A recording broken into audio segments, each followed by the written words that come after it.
नमस्कार विद्यार्थियों, स्वागत है आपका मयूर नोबेल सीनियर सेकेंडरी स्कूल की ओर से संचालित ऑनलाइन यूट्यूब क्लासेस में। विद्यार्थियों, आज हम 10वीं विज्ञान विषय के अंतर्गत भोजन और मानव स्वास्थ्य के बारे में अध्ययन करेंगे। तो सबसे पहले बात करते हैं भोजन के बारे में। भोजन क्या है? तो भोजन को हम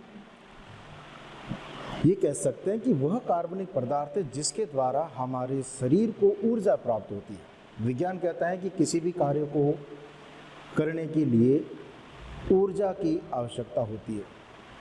ऊर्जा ही कार्य का रूप होता है, सजीव वस्तु हो चाहे निर्जीव वस्तु हो। यदि वो कार्य करेगी तो कार्य करने के लिए उसे ऊर्जा की आवश्यकता होती है।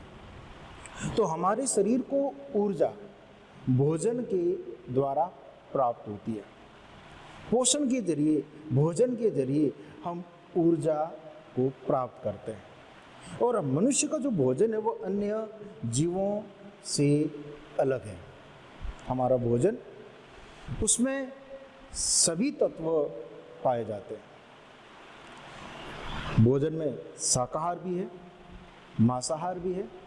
तो हमारा जो भोजन है, इस भोजन के जरिए हमारे शरीर को ऊर्जा प्राप्त होती है। तो मनुष्य का जो भोजन है, उस भोजन को हम संतुलित आहार कहते हैं। संतुलित आहार का अर्थ होता है कि वह भोजन जिसमें आवश्यक सभी पोषक तत्व विद्यमान हो, पाए जाते हो, उस भोजन को हम संतुलित भोजन कहते हैं। तो संतुलित भोजन का अर्थ होता है कि वह भोजन जिसमें आवश्यक सभी तत्वों का अर्थ है कार्बोहाइड्रेट, प्रोटीन, वसा, विटामिन, खनिज लवण एवं जल। तो कार्बोहाइड्रेट हमें प्राप्त होता है अनाज के द्वारा। गेहूँ, चावल, बाजरा, जितने भी अनाज है, यह कार्बोहाइड्रेट के प्रमुख स्रोत हैं। प्रोटीन हमें प्राप्त होता है दालों से, दूध से, अंडे एवं मांस के जरिए। वसा, जिसे हम कहते हैं चिकनाई युक्त पदार्थ, वसा हमें प्राप्त होती है घी से, तेल से और मक्खन के द्वारा। विटामिन, जिसे हम सूक्ष्म पोषक तत्व कहते हैं, बहुत ही नितांत आवश्यक होते हैं हमारे भोजन में। विटामिन हमें प्राप्त होते हैं फल और सब्जियों के द्वारा। खनिज लवण, ये भी हमें फल और सब्जियों से प्राप्त होते हैं। और जल, तो ये सभी मिलकर कार्बोहाइड्रेट, प्रोटीन, वसा, विटामिन, खनिज लवण और जल मिलकर संतुलित आहार का निर्माण करते हैं। तो हमारे भोजन में ये सभी आवश्यक तत्व विद्यमान होने जरूरी है। कार्बोहाइड्रेट, प्रोटीन, वसा, विटामिन, खनिज लवण और जल, इन सब के मिलने से निर्माण होता है संतुलित भोजन का, एक संपूर्ण आहार का निर्माण होता है। तो संपूर्ण आहार जिसमें कार्बोहाइड्रेट, प्रोटीन, वसा, विटामिन, खनिज लवण और जल, यह सभी पाए जाते हो, उस भोजन को हम संतुलित भोजन कहते हैं। तो संतुलित भोजन यदि मनुष्य करता है तो उसके शरीर पर उसका क्या प्रभाव पड़ता है? तो उसका प्रभाव हम देखें तो सबसे पहला है कि आवश्यक ऊर्जा उसे प्राप्त होती है। हमारे शरीर के लिए जो भी हमारे शरीर के अंग हैं, उत्तक है, कोशिकाएं, इनको कार्य करने के लिए जो ऊर्जा प्राप्त होती है, वो ऊर्जा संतुलित भोजन के द्वारा प्राप्त होती है। दूसरा, समुचित शारीरिक और मानसिक विकास। हमारी जो शारीरिक वृद्धि है, भार का बढ़ना, लंबाई का बढ़ना, हड्डियों का बढ़ना, मांस का बढ़ना, ये जो शारीरिक वृद्धि है हमारी, ये वृद्धि पूरी तरह से निर्भर होती है संतुलित भोजन पर। संतुलित भोजन यदि कोई बालक करता है तो उसकी वृद्धि समुचित होगी। यदि कोई व्यक्ति संतुलित भोजन करेगा तो उसकी शारीरिक वृद्धि है वह प्रभावित होती है, शारीरिक विकास उसका होगा। इसके साथ जो हमारा मानसिक विकास है वह भी संतुलित भोजन पर ही निर्भर करता है। तीसरा है कि रोग प्रतिरोधक क्षमता का विकास होता है, रोगों से लड़ने की शक्ति बढ़ती है। व्यक्ति वो जल्दी बीमार नहीं पड़ता। मौसम परिवर्तित होने पर हम देखते हैं कि बीमारियां बढ़ती है। यदि कोई व्यक्ति संतुलित भोजन करता है तो वह बीमार बहुत ही कम पड़ता है। तो संतुलित भोजन के द्वारा रोग प्रतिरोधक क्षमता का हमारे शरीर में विकास होता है। ये इसके प्रमुख प्रभाव है संतुलित भोजन ग्रहण करने पर।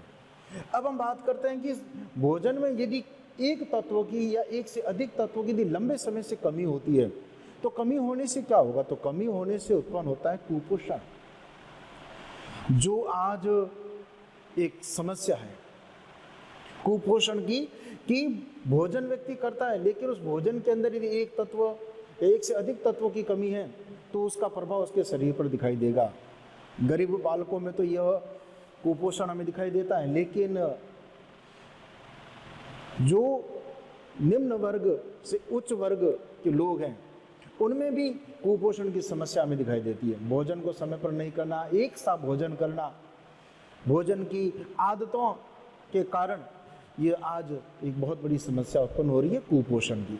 तो कुपोषण का अर्थ होता है कि भोजन में कोई भी एक, जैसे कार्बोहाइड्रेट, प्रोटीन, वसा, विटामिन, खनिज, लवण, जल, एक अथवा एक से अधिक पोषक तत्व की यदि लंबे समय से कमी हो, कई महीनों से यदि वो व्यक्ति एक तरह का ही भोजन कर रहा है तो उससे क्या होगा? उससे उसके शरीर पर जो प्रभाव उत्पन्न होता है उस प्रभाव को हम कुपोषण या हीनता जन्य रोग कहते हैं।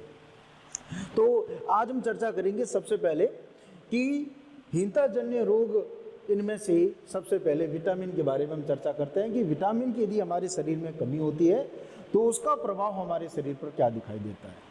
तो विटामिन हम इसे सूक्ष्म मात्रिक पोषक तत्व कहते हैं। सूक्ष्म मात्रा में भोजन में इनका होना अति आवश्यक है। यदि इनकी कमी होती है तो उसका प्रभाव हमारे शरीर पर दिखाई देता है, शरीर पर कोई रोग दिखाई देता है, शरीर पर इसका कुछ न कुछ प्रभाव जरूर दिखाई देता है।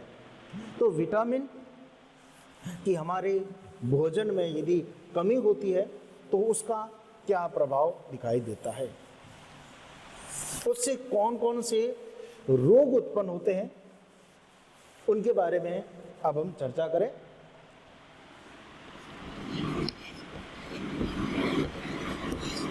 तो विटामिन की कमी से उत्पन्न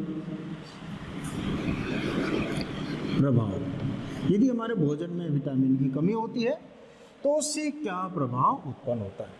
आज वर्तमान समय में लगभग 20 प्रकार के विटामिन खोजे जा चुके हैं। ये सभी विटामिन हमारे शरीर के लिए आवश्यक होते हैं। विटामिन को मुख्य रूप से दो भागों में बांटते हैं। पहला, जो जल में विलय होते हैं, जल में घुलनशील विटामिन। जल में घुलनशील जो विटामिन है वो है बी और दूसरा है सी।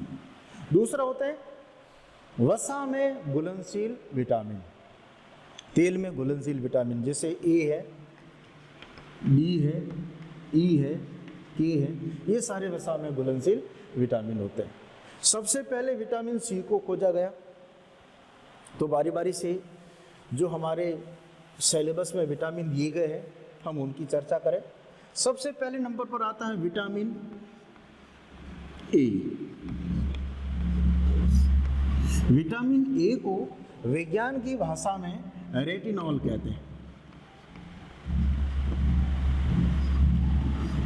रेटिनॉल, यह विटामिन हमें गाजर के द्वारा, फल सब्जियों के द्वारा और दूध के द्वारा प्राप्त होता है।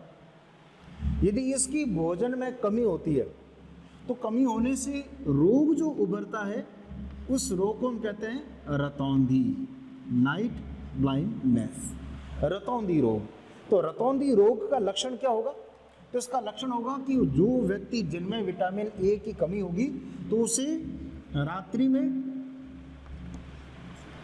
या कम प्रकाश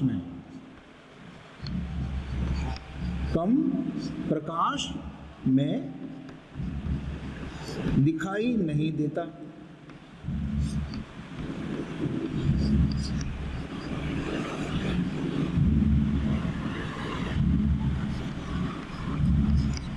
रात्रि या कम प्रकाश में उसे दिखाई नहीं देगा।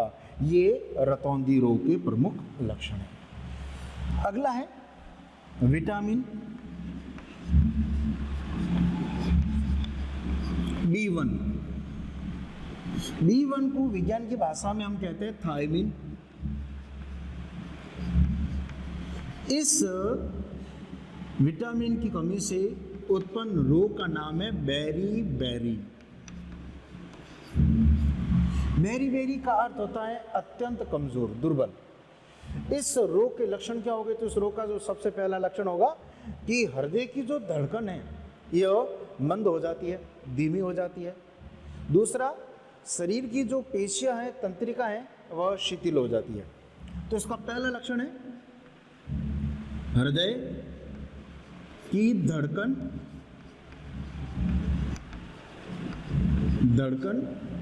का मंद होना। दूसरा इसका लक्षण होगा पेशियां एवं तंत्रिकाओं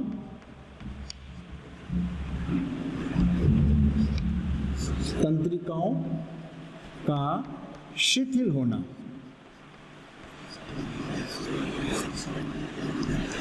पेशियां और तंत्रिकाएं शिथिल हो जाएगी। जैसे कि व्यक्ति ज़्यादा एक जगह पर बैठता है तो उसके पाँव में वो सुन्न हो जाते हैं, हाथों में कंपकपी होती है।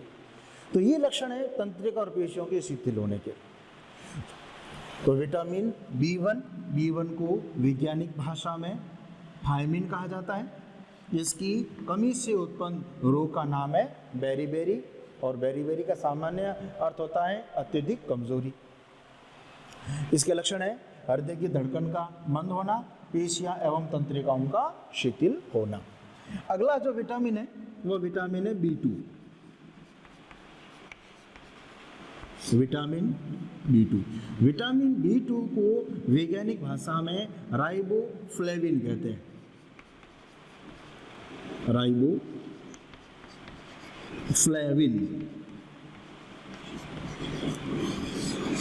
अब विटामिन B2 राइबोफ्लेविन की यदि हमारे भोजन में कमी होती है तो उससे उत्पन्न रोग का नाम है राइबोफ्लेविनोसिस।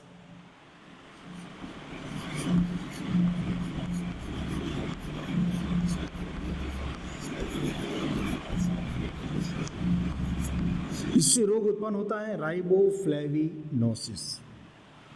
अब इस राइबोफ्लेविनोसिस के लक्षण क्या है? तो सबसे पहला इसका लक्षण है कि स्मृति में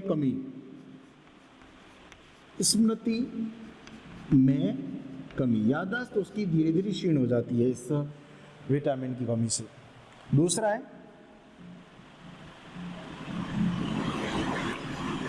मुख के किनारे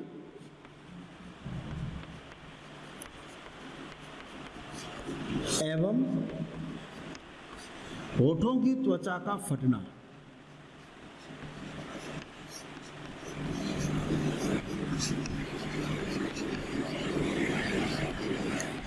मुंह में छाले होना, ये भी विटामिन B2 की कमी से होता है। मुंह में छाले होना, मुंह में घाव होना,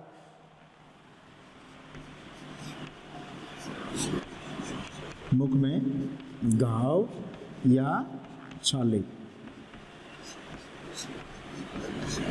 होना विटामिन B2 की कमी का ही एक प्रभावी रोग है। अगले नंबर पर बात करते हैं विटामिन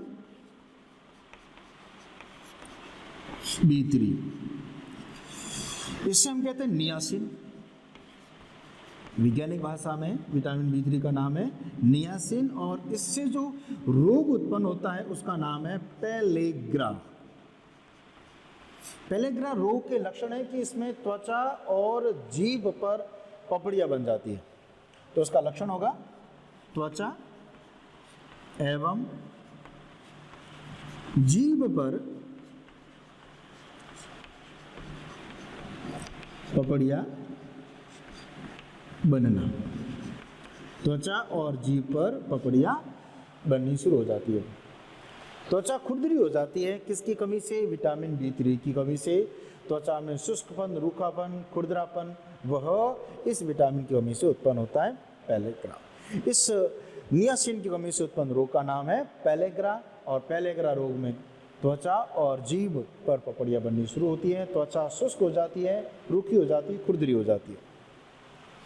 विटामिन B3 के बाद अगला विटामिन है विटामिन सी, जो सबसे पहले खोजा गया विटामिन सी है।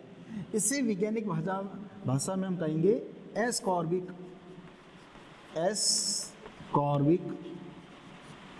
अम्ल, जो खट्टे पदार्थ नींबू, संतरा इसमें पाया जाता है। इस एस्कॉर्बिक अम्ल की कमी से जो उत्पन्न रोग है वो है स्कर्वी। स्कर्वी रोग के दो लक्षण हैं, पहला त्वचा पर चकत्ते बनते हैं और दूसरा मसूड़ों से खून आना शुरू होता है, ये इसके लक्षण हैं। पहला है त्वचा पर चकत्ते बनना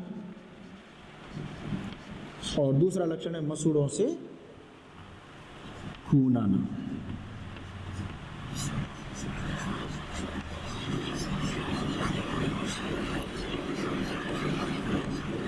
ये इसके लक्षण है विटामिन सी की कमी से। अगला विटामिन है विटामिन डी। विटामिन डी को विज्ञान की भाषा में कहते हैं कैल्शिफेरॉल।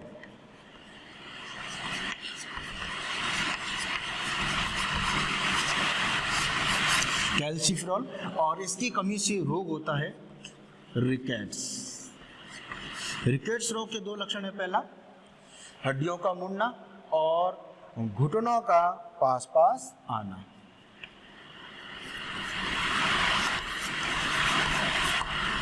हड्डियों का मुड़ना, दूसरा है घुटनों का पास पास आना।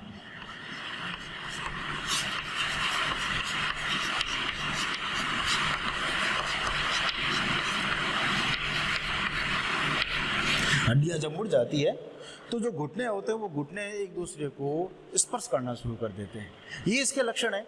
तो विटामिन जो डी है ये हमारी त्वचा इसे संश्लेषित करती है।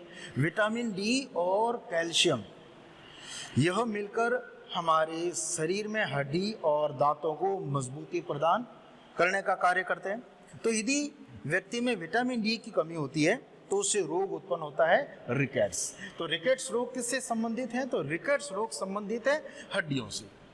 इसमें जो हड्डियां हैं यह बहुत ही मृदु हो जाती है, कोमल हो जाती है, जिससे हड्डियां आसानी से मुड़ जाती है। तो हड्डियों का मुड़ना। दूसरा है यदि पाँव की हड्डियां मुड़ेगी तो क्या होगा? घुटने पास पास में आ जाते हैं, एक दूसरे को स्पर्श करना शुरू करते थे। तो घुटनों का पास पास आना, हड्डियों का मुड़ना, ये रिकेट्स रोग के प्रमुख लक्षण हैं। तो आज की इस वीडियो में हमने विटामिन कमी से उत्पन्न हमारे शरीर पर प्रभावों का अध्ययन किया। सबसे पहले विटामिन ए, उसको हम एक बार दोहरा लेते हैं। विटामिन ए को वैज्ञानिक भाषा में हम रेटिनॉल कहते हैं। इसकी कमी से उत्पन्न रोग का नाम है रतौंधी। रतौंधी का लक्षण है रात्रि या कम प्रकाश में दिखाई नहीं देना। दूसरा विटामिन है विटामिन बी1 को हम कहते हैं थायमिन।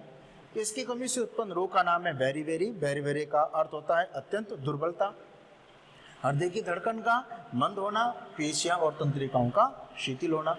विटामिन बी2 जिसे हम कहते हैं राइबोफ्लेविन, इसकी कमी से रोग है राइबोफ्लेविनोसिस, और इस रोग का लक्षण है कि स्मृति में कमी होगा और मुख तथा होठ की जो त्वचा है यह फटनी शुरू होती है। विटामिन बी3 जिसे हम कहते हैं नियासिन, इसकी कमी से रोग का नाम है पेलेग्रा। पेलेग्रा का अर्थ है त्वचा का शुष्क होना, सूखी होना। तो त्वचा एवं जीभ पर पपड़ियां बनना प्रारंभ होती है। विटामिन सी जिसे हम कहते हैं एस्कॉर्बिक अम्ल, इससे उत्पन्न रोग का नाम है स्कर्वी। दो लक्षण है इसके, पहला त्वचा पर चकत्ते बनना और दूसरा मसूड़ों से खून आना। इसके बाद है विटामिन डी। विटामिन डी को हम कहते हैं कैल्शिफेरॉल।